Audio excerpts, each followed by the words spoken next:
माथे पर शिकन, जुबान में लड़खड़ाहट, दिखावे के लिए आक्रामकता। पारस की हालत देखिए, इनकी हालत खिसियाई बिल्ली खंभा नोचे जैसी हो गई है। या ये भी कह सकते हैं कि पारस को चिराग फोबिया हो गया है। हर बात में चिराग के बारे में ऐसी बातें भी करने लगते हैं कि इन्हीं का मजाक बन जाए। पारस हाजीपुर पहुंचे थे, मीडिया ने घेर लिया, सवाल पूछे जाने लगा। लोकसभा चुनाव की कैसी है तैयारी?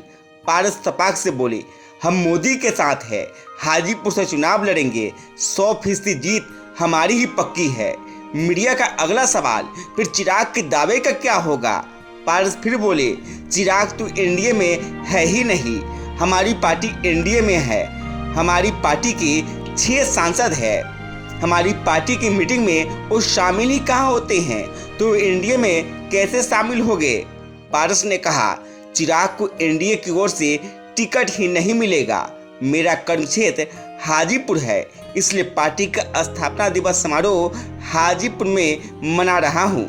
चिराग का कर्मक्षेत्र जमुई है, उन्हें ऐसा ही कार्यक्रम जमुई में करना था, लेकिन वो पटना में कार्यक्रम कर रहे हैं। उन्हें चुनाव लड़ना है तो जमुई जाए, हाजीपुर में उनकी दाल गलने वाली नहीं है।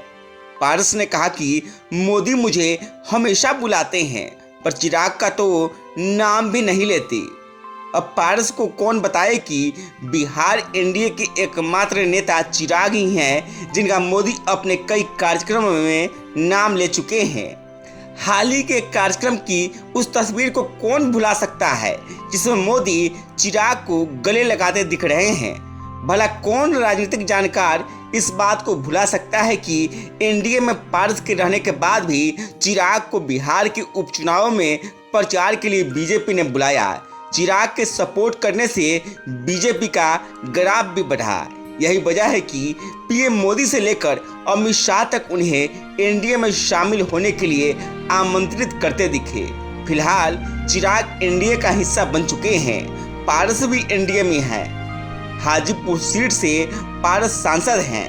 हाजीपुर रामविलास पासवान की कर्मभूमि रही है, इसलिए पारस इसे सेफ सीट मानते हैं, फिर से यहीं से चुनाव भी लड़ना चाहते हैं। दूसरी ओर चिराग अपने चाचा से चोट खाए हुए हैं। रामविलास पासवान के मरने के बाद पशुपति कुमार पारस ने उनकी पार्टी को तोड़ दिया, चिराग को अलग थलग कर दिया। बिहार में बदले राजनीतिक हालात में चिराग की ताकत से बीजेपी वाकिफ है, इसलिए चिराग अब अपने चाचा को सबक सिखाना चाहते हैं। इसलिए चिराग का पूरा फोकस हाजीपुर लोकसभा सीट पर है।